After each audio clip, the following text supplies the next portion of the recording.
സംസ്ഥാന കോൺഗ്രസിലെ തർക്കങ്ങൾ പരിഹരിക്കാൻ ഹൈക്കമാൻഡ് ഇടപെടുന്നു. പാർട്ടി യോഗങ്ങളിലെ വിവരങ്ങൾ ചോർത്തുന്നവർ ജാഗ്രതയായി. നിങ്ങൾക്കെതിരെ കർശന നടപടിയെടുക്കാനാണ് തീരുമാനം. അച്ചടക്ക സമിതിയുടെ അന്വേഷണം ഉടൻ തുടങ്ങും.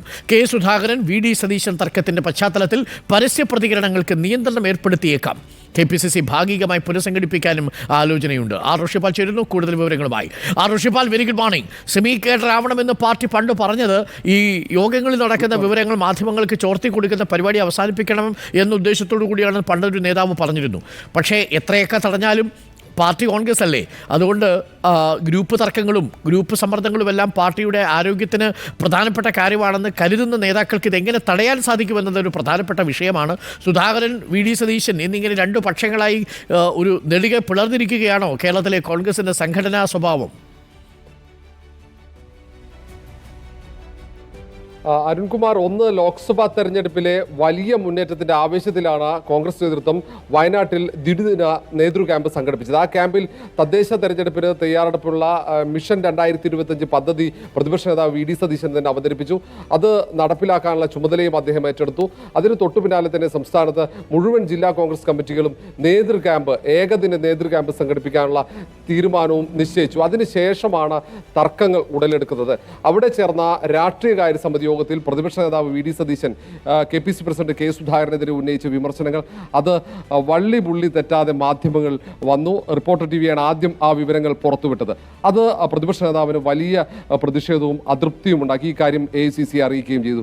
തൊട്ടു പിന്നാലെ ചില അസ്വസ്ഥതകൾ ഉണ്ടാകുന്നു. വാട്സപ്പ് ഗ്രൂപ്പ് തയ്യാറാക്കിയതുമായി ബന്ധപ്പെട്ട് പ്രതിപക്ഷ നേതാവിനെതിരെ KPCCക്ക് ചില ഭാരവാഹികൾ പരാതി നൽകുന്നു. അപ്പോൾ KPC അധ്യക്ഷൻ വിളിച്ചുയർത്ത KPC ഭാരവാഹി യോഗം, അവിടെ പ്രതിപക്ഷ നേതാവ് VD സതീശൻ പങ്കെടുക്കുന്നില്ല, അദ്ദേഹത്തെ വിളിച്ചിട്ടില്ല.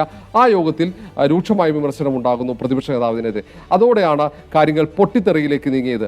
ആ യോഗത്തിലേക്ക് എന്തുകൊണ്ട് തന്നെ വിളിച്ചില്ല എന്ന ഒരു ചോദ്യം ഉയർത്തുകയും അതുമായി ബന്ധപ്പെട്ട് പരാതി AICCക്ക് പ്രതിപക്ഷ നേതാവ് തന്നെ നൽകുകയും ചെയ്തു. തൊട്ടു പിന്നാലെ തന്നെ പ്രശ്നം രൂക്ഷമാകുന്നു, പരസ്യ പ്രതികരണം വരുന്നു. ആ സാഹചര്യം കൂടി പരിഗണിച്ചാണ് ഹൈക്കമാൻഡിന്റെ ഇടപെടൽ വരുന്നത്. ദീപാദാസ് മുൻഷി സംസ്ഥാനത്തിന്റെ ചുമതലയുള്ള AICC ജനറൽ സെക്രട്ടറി തന്നെ വിഷയത്തിൽ അടിയന്തരമായ അന്വേഷണം നടത്തി റിപ്പോർട്ട് സമർപ്പിക്കാൻ നിർദ്ദേശം നൽകി. KPCC അച്ചടക്ക സമിതിക്കാണ് അന്വേഷണ ചുമതല. മാധ്യമങ്ങൾക്ക് വാർത്ത പൊടിപ്പും തൊങ്കലും വെച്ച് ചോർത്തി നൽകിയത് ആരാണെന്ന് കണ്ടെത്തണം. അവർക്കെതിരെ വിട്ടുവീഴ്ചയില്ലാത്ത നടപടി ഉണ്ടാകുമെന്ന മുന്നറിയിപ്പ് ദീപാദാസ് മുൻഷി തിരുവഞ്ചൂർ രാധാകൃഷ്ണൻ നൽകിയ കത്തിലുണ്ട്.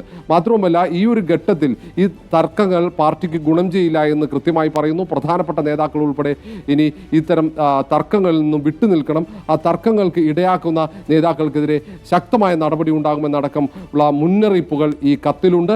ഏതായാലും ഇന്ന് തന്നെ അന്വേഷണം തിരുവഞ്ചൂർ രാധാകൃഷ്ണൻ തുടങ്ങും. അതിനിടയിലാണ് KPCCയിൽ ഒരു ഉടച്ചു വാർക്കലിനുള്ള നീക്കം ഹൈക്കമാൻഡിന്റെ ഭാഗത്തുനിന്നുണ്ടാകുന്നത്. കഴിഞ്ഞ കുറെ കാലമായി ഭാരവാഹികൾ പലരും കൃത്യമായി പ്രവർത്തിക്കുന്നില്ല, അവരെ മാറ്റും. ഇപ്പോൾ തർക്കങ്ങൾ മൂർച്ഛിച്ച മാറ്റുന്ന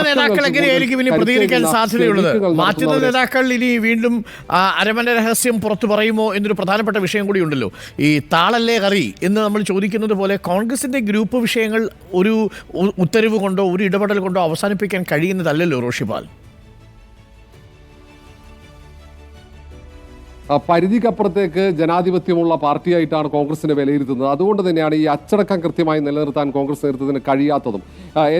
സംസ്ഥാന കോൺഗ്രസിലെ ഏറ്റവും പരമോന്നതമായ ഒരു ബോഡിയാണ് രാഷ്ട്രീയകാര്യ സമിതി. ആ രാഷ്ട്രീയകാര്യ സമിതിയിലെ വിവരങ്ങൾ പോലും കൃത്യമായി രഹസ്യമായി സൂക്ഷിക്കാൻ കോൺഗ്രസ് നേതൃത്വത്തിന് കഴിയാറില്ല. പിന്നെ സ്വാഭാവികമായി അതിൽ കൂടുതൽ നേതാക്കളുള്ള KPCC ഭാരവാഹി യോഗത്തിലെ വിവരങ്ങൾ ചോർന്നതിൽ അത്ഭുതപ്പെടാനുമില്ല. കൃത്യമായി ആ സെക്കൻഡുകളിൽ യോഗം അവസാനിക്കുന്നതിന് മുമ്പ് തന്നെ യോഗത്തിലെ വിവരങ്ങൾ, ചർച്ചകൾ, അഭിപ്രായ പ്രകടനങ്ങളൊക്കെ മാധ്യമങ്ങൾക്ക് ചോർന്നു ലഭിച്ചു. അത് മാധ്യമങ്ങൾ വാർത്തയാക്കി. പിന്നീട് മാധ്യമങ്ങളെ കുറ്റപ്പെടുന്ന ഒരു സാഹചര്യമുണ്ടായി. ഏതായാലും അന്വേഷണം ഇന്ന് തിരുവഞ്ചൂർ രാധാകൃഷ്ണൻ തുടങ്ങും. അതിനിടയിലാണ് ഈ KPCC ഭാരവാഹികളെ മാറ്റാനുള്ള നീക്കം നടക്കുന്നത്. സംഘടനാ ചുമതലയുള്ള ജനറൽ സെക്രട്ടറി മുൻ MLA കൂടിയായ TU രാധാകൃഷ്ണനെ ചുമതലയിൽ നിന്ന് നീക്കാനുള്ള ഒരു ആലോചനയും ആ നീക്കവും തുടങ്ങിക്കഴിഞ്ഞു.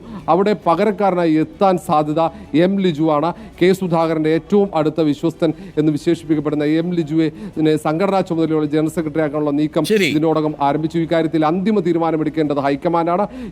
ഏതായാലും ഈ കാര്യത്തിൽ തീരുമാനം വന്നാൽ സ്വാഭാവികമായും എതിർപ്പുകൾ ഉണ്ടാകും. അതിനൊപ്പം തന്നെ ഈ മാറ്റുന്ന ആളുകൾ, നേരത്തെ അരുൺ സൂചിപ്പിച്ചതുപോലെ, അവർ ഏത് തരത്തിലാണ് പ്രതികരിക്കുക എന്നതും ഹൈക്കമാൻഡിനെ KPCയും ഒരുപോലെ പ്രധാനപ്പെട്ട കാര്യമാണ്. ഋഷിപാൽ, എന്തായാലും കേരളത്തിലെ കോൺഗ്രസിൽ രൂപപ്പെട്ടിരിക്കുന്ന പുതിയ സമവാക്യങ്ങളും പുതിയ ധ്രുവീകരണവും പാർട്ടിക്ക് തലവേദനയാവുന്നുണ്ടെന്ന് മാത്രവുമല്ല, എന്ത് രഹസ്യം പറഞ്ഞാലും അത് പിറ്റേ ദിവസം ബ്രേക്കിംഗ് ആയിത്തീരുന്നു.